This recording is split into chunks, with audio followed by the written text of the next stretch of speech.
Donc, cette carte. Première chose qui nous frappe, c'est l'immensité de l'océan de rencontres. Bien, évidemment, aujourd'hui, les rencontres sont abondantes. Il y a plusieurs moyens de rencontrer aujourd'hui. On navigue sur Internet à haute vitesse. Hein. On rencontre, on rencontre, on rencontre, on rencontre. Mais de cet océan de rencontres, on voit un petit peu la célibataire à côté, à l'intérieur du célibat. De ces nombreuses rencontres, peu vont se rendre jusqu'au continent amoureux, hein, qui est l'amour naissant.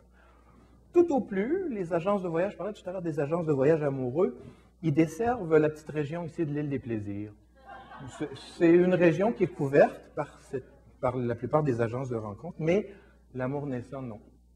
Et aussi, il n'y a aucune agence de voyage qui nous donne des assurances tout risque lorsqu'on voyage en amour. Aussi, ça, c'est important de le mentionner. Donc, il y a toujours cet imprévu. Donc, l'amour naissant, première région qu'on va explorer. Qu'on arrive par la baie de la passion ou par la baie de l'amitié. C'est deux façons d'entrer en amour. Tout juste à côté de l'amour naissant, la presqu'île de l'amitié amoureuse. Dans mon exploration de l'amour, je parlais d'une presqu'île parce que cet état où on est en amitié ou en amour, on ne sait pas trop. Donc, c'est une zone floue. Les géographes du futur pour l'amour pourront définir si c'est de l'amour ou pas. Donc, l'amour naissant, et on va revenir tout à l'heure, qu'est-ce qui nous dit vraiment qu'on est en amour naissant? Première étape. Deuxième étape qu'on va explorer aujourd'hui, la vallée du quotidien. La vallée du quotidien, être avalé par le quotidien aussi, c'est un état qui est inévitable dans le couple. Au sud, il y a les fameux déserts de l'ennui. Et les déserts de l'ennui en relation amoureuse, c'est très, très fréquent.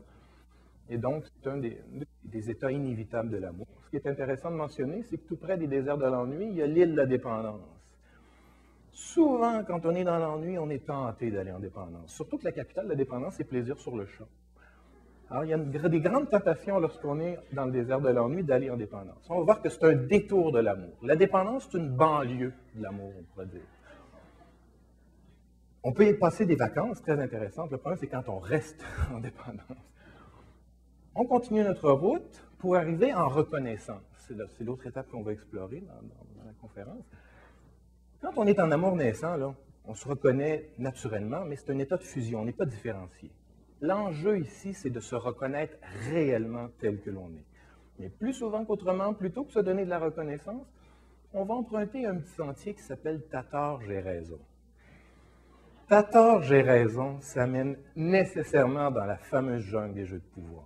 Vous connaissez tous cette jungle des jeux de pouvoir et on va prendre beaucoup de temps aujourd'hui dans la conférence pour essayer de voir c'est quoi cette jungle des jeux de pouvoir lorsqu'on est en amour. On va voir qu'au nord, il y a la toundra affective, le mépris, la mer de l'indifférence, c'est pas bon signe quand on est dans cette région-là. Idéalement, c'est de revenir dans l'ère du respect, les plaines de confiance et le monde des buts communs, qui fait partie de cet terrain incognita de l'amour durable. Donc voilà le plan, voilà le parcours que je vous propose. Tout au long de la conférence,